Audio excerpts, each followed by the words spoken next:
और चलिए अब आपको सीधा लिए चलते हैं राजधानी भोपाल, जहां पर गृह मंत्री doctor Narottam Mishra press conference कर रहे हैं। तो लगातार जो है नरोत्तम मिश्रा, गृह मंत्री doctor Narottam Mishra press conference करते हैं और हम देख रहे हैं कि आजकल विधानसभा का बजट सत्र शुरू हो चुका है, आज चौथा दिन है और इसको लेकर भी जो है वार पलटवार का दौर यहाँ पर काफी देखने को मिल रहा है। जिस तरीके से विपक्ष जो है तमाम मुद्दों पर सरकार को घेरने के लिए पूरे मूड में नजर आ रहा है, चाहे महंगाई का मुद्दा हो, पेट्रोल डीजल रसोई गैस तमाम चीजों के दाम बढ़ चुके हैं, बिजली बिलों की बात की जाए उसमें भी इजाफा करने की जिस तरीके से बात कही जा रही है, यानी कि महंगाई हर तरफ से जो है बढ़ रही है। और इसको लेकर कांग्रेस कई बार जो है सरकार को पहले भी विरोध जता चुकी है, सरकार को जाहिर कर चुकी है अपना विरोध, और पहले भी कह चुके थे विधानसभा सत्र जो है शुरू होने से पहले भी कांग्रेस की तरफ से कई सारे विरोध प्रदर्शन किए गए और कहा भी गया था कि विधानसभा का सत्र काफी हंगामेदार रह सकता है और इसको लेकर विपक्ष जो है सरकार को घेरेगा। और वहीं सत्ता पक्ष का भी कहना ये था कि जो विपक्ष है पूरा घेरने के मूड में, सत्ता पक्ष की भी अपनी तैयारी है, उसके विधायक दल की बैठक भी की गई थी और इसको लेकर तमाम रणनीति, दोनों दलों की बैठक जो हुई थी उसमें विपक्ष की तरफ से अगर घेरने की रणनीति बनाई गई थी तमाम मुद्दों पर, तो सत्ता पक्ष की तरफ से आक्रामक रहने की रणनीति भी तैयार की गई थी। और कल जब राज्यपाल का अभिभाषण हुआ तो उसकी तरफ से भी जो है उसके बाद भी चर्चा का विषय बना हुआ है।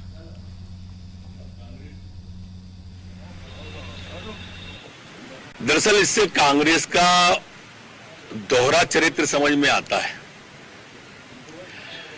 इनके लिए गांधी के नाम पर इंदिरा गांधी, राहुल गांधी, राजीव गांधी, जो सो कॉल्ड गांधी है, तथाकथित गांधी हैं, वो ही हैं। बाकी जो राष्ट्रपिता गांधी हैं वो इनके लिए सिर्फ वोटों तक ही सीमित है। जैसे अंबेडकर जी इनके लिए सिर्फ वोटों तक ही हैं, जैसे सरदार पटेल इनके लिए वोटों तक ही है। आज तक नेहरू गांधी परिवार का कोई भी व्यक्ति सरदार पटेल की प्रतिमा पे नहीं गया है, जो स्टैचू बना है उस पर। ममता जी अपनी घायल शेरनी से तुलना कर रही है। घायल जनता ने किया है और शेरनिया जो भी कहा है उनने वो इसीलिए कहा होगा कि पूरे पश्चिम बंगाल का विकास खा गई, 134 भाजपा के कार्यकर्ता खा गई। तो स्वाभाविक रूप से जिनके मुंह खून लगा होता है वो ऐसे ही जानवर से तुलना करते हैं। आत्मघाती होगा वो, तो वो खुद ही गोल कर लेंगी। कांग्रेस का आरोप है अहमदाबाद में जो स्टेडियम है वो लोहे पुरुष के नाम की जगह नरेंद्र मोदी जी के नाम से। वो सरदार वल्लभ भाई पटेल परिसर ही है जिसके अंदर मोदी जी का स्टेडियम है।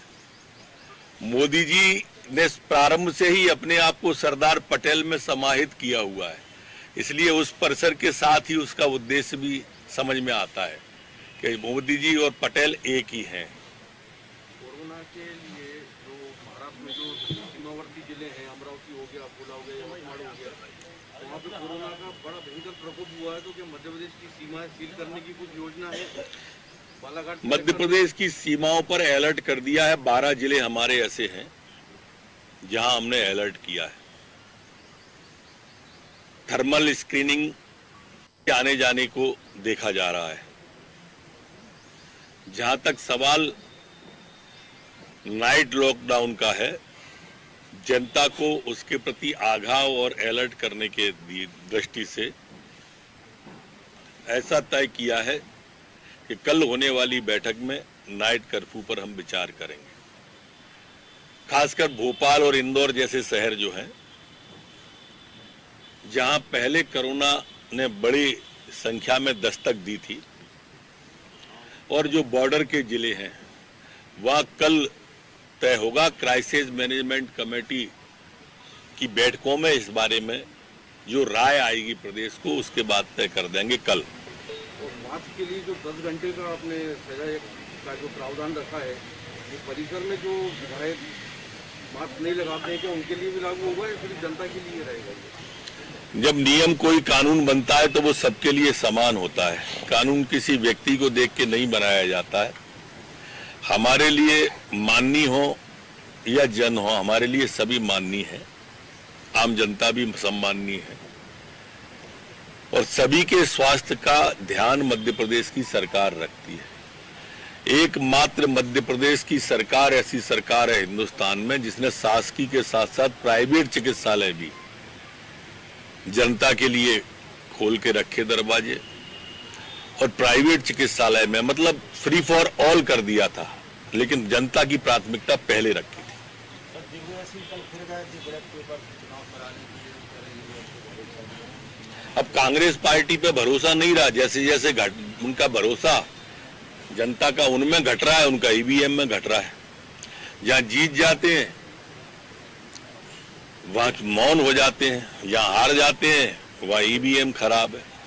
और दिग्विजय सिंह को तो प्रारंभ से ही सर्जिकल स्ट्राइक किया सेना ने घुस के, तो सेना खराब, केस हार गए तो न्यायालय खराब, चुनाव हार गए तो ईवीएम खराब, राम मंदिर का शिलान्यास किया तो तारीख खराब और कोरोना की वैक्सीन आ गई तो वैज्ञानिक खराब।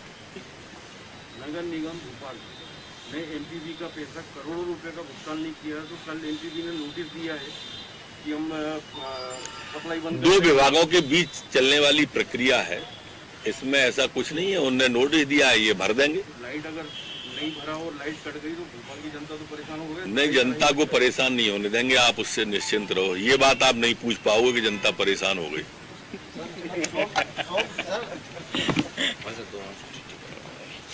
आप संजय